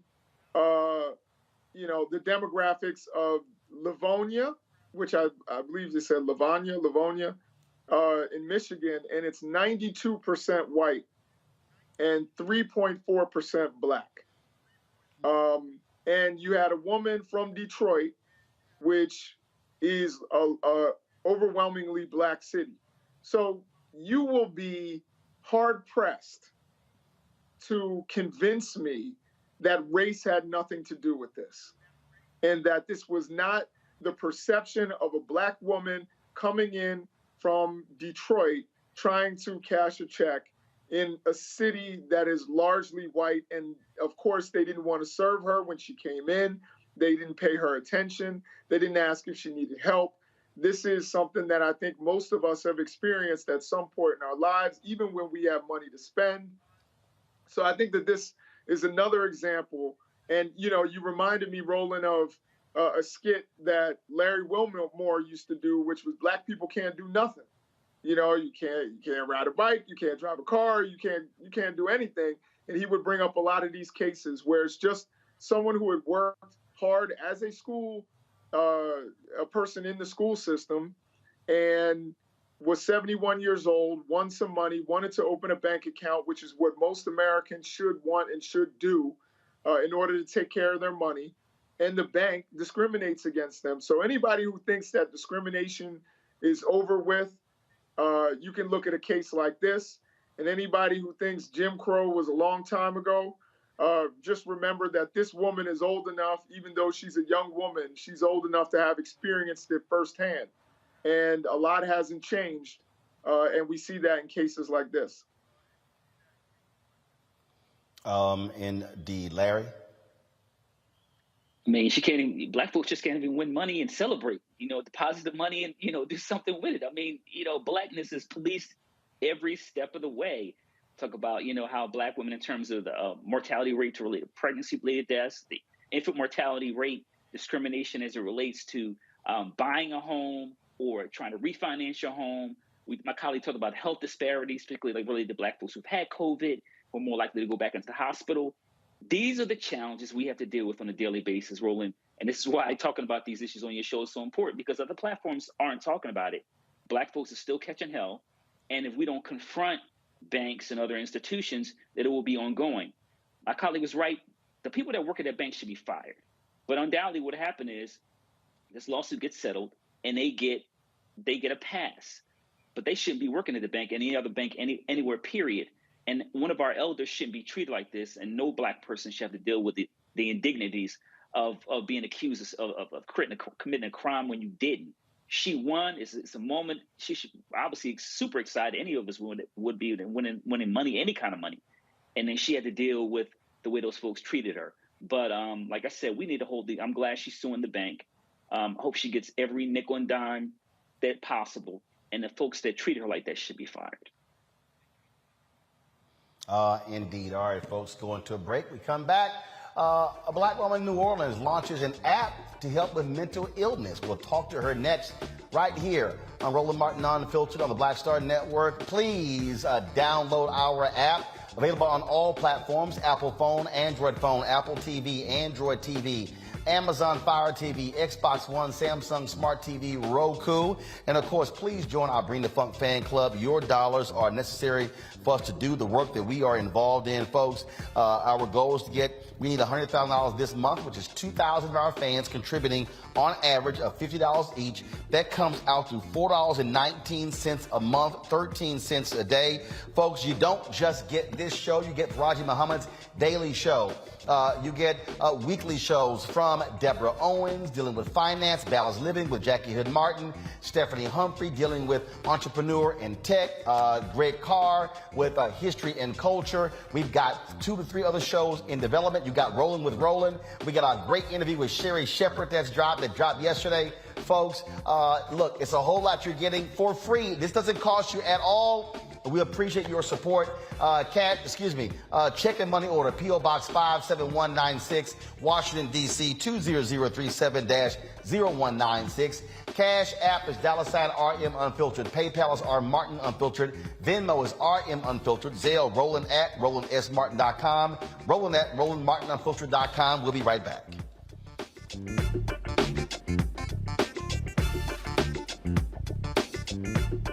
Folks, Black Star Network is here. Oh, no punches! I'm real revolutionary right now. Support this man, Black Media. He makes sure that our stories are told. Thank you for being the voice of Black America, Roland. Stay Black. I love y'all. All momentum we have now, we have to keep this going. The video looks phenomenal. See, there's a difference between Black Star Network and Black-owned media and something like CNN. You can't be Black-owned media and be scared. It's time to be smart.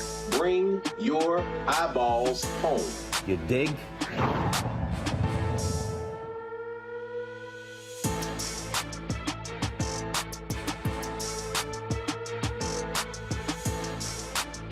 Hey, I'm Donnie Simpson. Hi, I'm Eric Nolan. I'm Shantae Moore. Hi, my name is Latoya Luckett, and you're watching Roland Martin Unfiltered.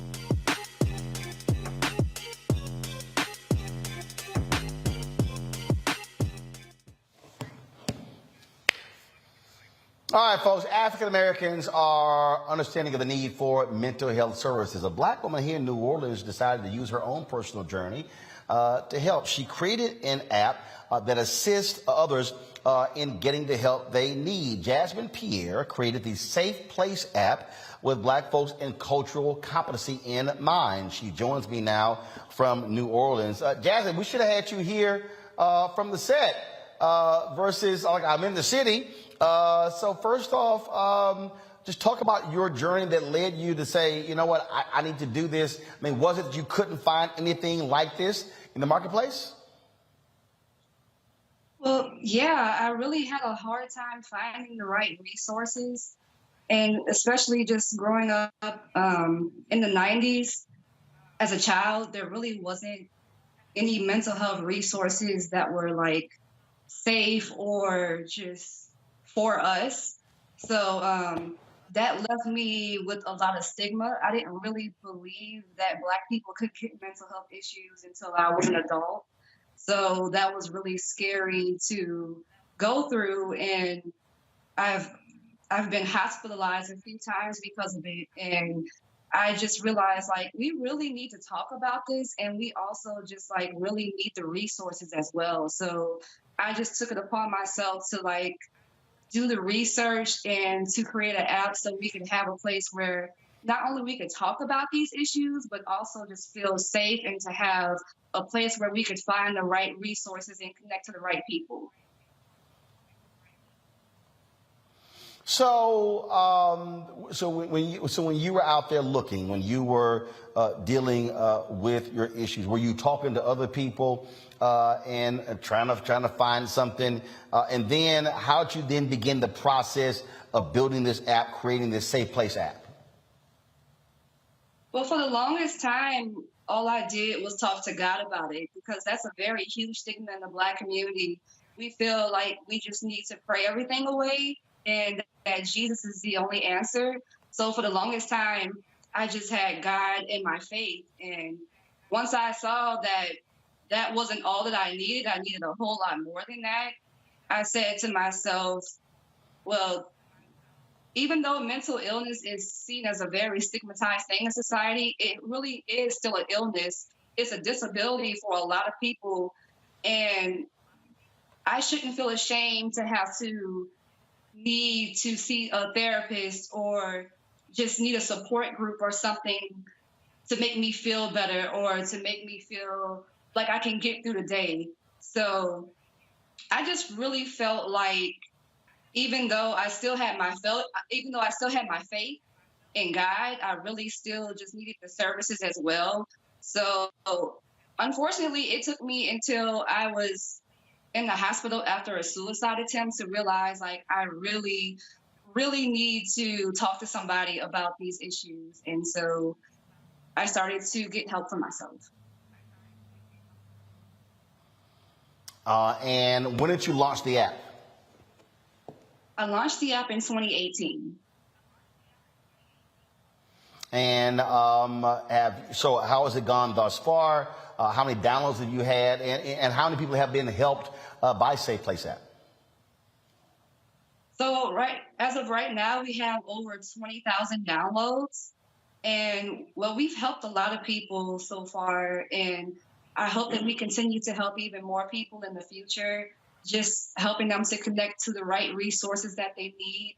I don't think people realize just how big of a discrimination it is in the mental health field when it comes to finding the proper resources that are also culturally competent for the Black community, because we're not just dealing with mental illness, we're also dealing with the racism in the society, which can really impact our mental health. So that's another reason why I felt it was really important to create the Safe Place app, because we don't talk about how racism in the society impacts our mental health, and not being able to always connect to a therapist who understands that section of the society. Because, well, there's a lot of people that say in our community that therapy is just for white people. And I think one of the reasons that is because, well, you have to realize there's a lot of Black people who are like, how can somebody who doesn't look like me tell me how I'm going to navigate through this society? And I think it's really important to have more Black therapists and more people who are culturally competent in the mental health field, so that we don't have to have this huge barrier when it comes to finding the proper resources that we need. Questions from my panel. Avis, I'll start with you. Sure. You have hit the nail on the head when you said that, unfortunately, oftentimes issues of mental health have a stigma in our community. What do you think is at the root of being able to address that? And why is an app like that, like what you've developed, which congratulations on that, is so important with regards to attacking that problem? I feel like that's a really great question, because a lot of people don't know that a lot of our issues in the Black community with not connecting with therapy and just being open to talk about mental health, it really dates back to slavery. I think people don't realize when our ancestors were on these plantations, you know, hard labor, they're being beat every day. There's so many things that our Black women were going through, and it was just so much horrific things going on, and they didn't have any mental health resources. Like if they were having a bad day, they just had to get back to work. So I feel like that is a really big part of where it started, where our silence started is, when they decided to bring us over on these slave ships and, you know, they took our rights away, it just took so much from us. And I don't think people think about how that mentally impacted the Black community even till the present day, because besides slavery, you have the Jim Crow era, all the segregation and the racism that happened during that time.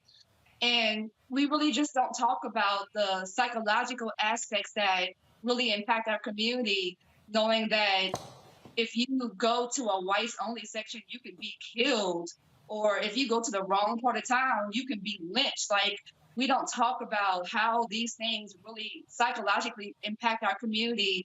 And even today, when it comes to police brutality and seeing all of the racial injustices that still happen, those things still very much psychologically impact the Black community. And we need to be more open about talking about it. And that's another reason why I created the Safe Place app, because we need a place where we could talk about how these things are impacting us in society. Larry.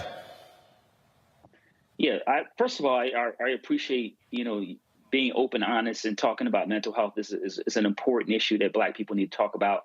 I guess my question is, in terms of, have you been able to collaborate with any community-based organizations and any other entities to let people know that your app is available?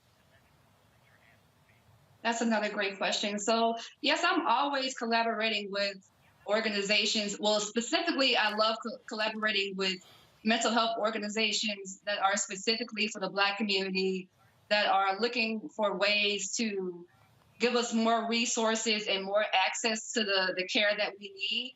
So I'm always looking to collaborate with someone. And to also, we have a resource section in my app for trying to find a culturally competent Black therapist, or even just a mental health organization, because everybody can't afford therapy. So there's a lot of free organizations as well that I like to mention to people so that they can find the proper resources that they need. Jason. So thank you very much for what you do. I think it's really important. And I think you made some really important points about how your faith doesn't necessarily have to come in conflict with getting help from a professional. And the only thing I'll add is that you don't even necessarily need to be in crisis to get mental health help. You know, I've gone to therapy before, and even at, you know, in times when I wasn't, you know, in any kind of crisis, and it definitely helped me in a lot of ways. So I think we definitely need to take the stigma away. And, you know, Black men in particular, if you're listening, you know, it's okay to go to therapy. It's okay to get help. It's okay sometimes to not be okay. The other thing I wanted to ask you is that you said your app came out in 2018. Have you seen an increase in people using it since the pandemic? Most definitely. And I'm actually glad that she brought that up, because I think people forget that even though it's a pandemic going on, like, the rise in racial injustices were just, it was crazy how many times that we saw another Black person was gunned down by a police officer in the news. So between the pandemic and also all of the racial injustices, that's when I started to see a lot more people downloading the app and needing to find a therapist or just somebody to talk to.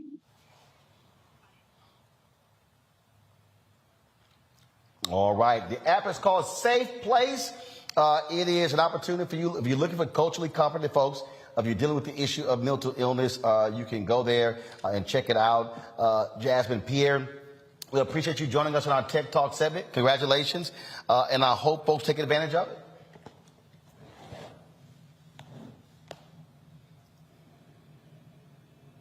All right. Thank you so very much. All right, folks, that is it for us. It has been a fantastic day here in New Orleans. If you missed the big announcement with Black Star Network and the Urban Edge Network, us partnering, taking over the media rights for the Gulf Coast Athletic Conference, go to the Black Star Network app, go to our YouTube channel. You can see the whole news conference. Fantastic job with all today. Let me thank Jason, Avis, as well as Larry for joining us on our panel today.